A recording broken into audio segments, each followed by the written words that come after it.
It's only July, but Hershey's is already unveiling its bewitching treats for Halloween. What fun. Oh, cool. This year, the candy company's made some spooktacular creations, including cookies and cream fangs, okay, vampire kisses with a red strawberry-flavored cream inside, yuck, witch's brew Kit Kat with a crunchy marshmallow concoction, and Reese's Franken Cups with green cream. Now, don't worry, they'll still have the Reese's Peanut Butter Pumpkins and the Kit Kat Pumpkin Pie Miniature and the glow-in-the-dark assortment. I missed the glow-in-the-dark assortment last year, apparently. I kind of like the vampire kisses right there. That's a pretty cool little deal. That's always my favorite. When I put candy out for Halloween, yes. I mean, I always have to throw in some kisses there because really, for about 3 of the kisses I throw out, I'm eating like 2 or 3 of them. I know, myself. that's the problem with those little bitty bites. Because it's just a little one. Just a little bit. Just a little one. You know, it's dark chocolate, right? I mean, yes, healthy. That's what I tell 3 myself. 3 ounces a day at least. Yeah, well, no, 3 pounds a day after I eat that many. Well, that's fun, and it'll be out in your market very soon. Just look for it. Yeah, Halloween treats coming your way. Should be fun. This is so interesting. Scientists may have discovered a new dinosaur species that roamed in the Arctic some 70 million years ago. The creature may have looked like this, based on a fossilized jawbone found in northern Alaska. It suggests the creature was a baby belonging to a family tree that includes the better-known velociraptors. You remember them from Jurassic Park? Oh, yeah. Well, the baby dinosaur would have been the size of a puppy, but fully grown members of his family could have been as tall as 9 feet.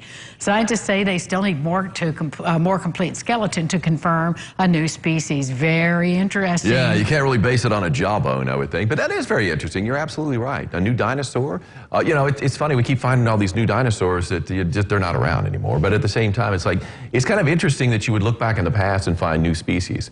Well, you know, if you think about... haven't existed for millions of years. Well, just think about what's in the water that's microscopic. If you think about the plant life and other life that we can't even see with our naked eye, billions of them. So if if the world was teeming with those kinds of big creatures, there's many we haven't discovered. Yeah, probably got wiped out before the last group got wiped out. Well, that's right. I mean, but that is pretty interesting. I love when people do these deep sea dives, and obviously you have to have a pressurized chamber to get down there, but some really creepy and fascinating looking, you know, sea creatures. Around those vents in the bottom of the ocean that release all that heat, those creatures down there are like extraterrestrials. I know, I know. They're like there. aliens. It's pretty wild.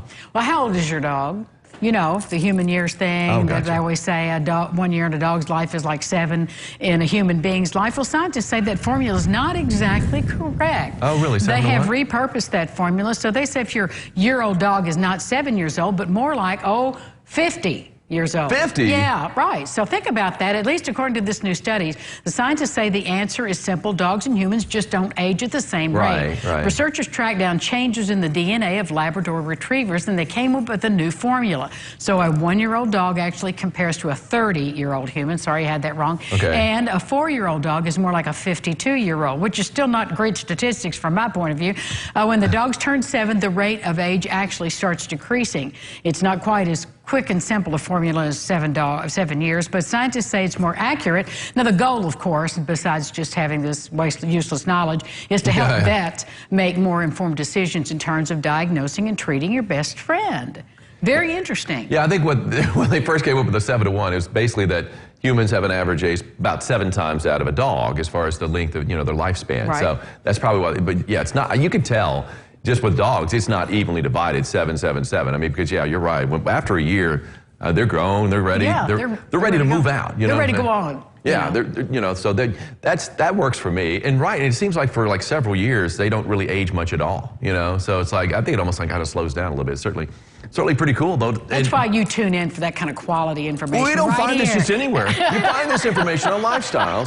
It's all the best just for you. And we have a great show, so stick around.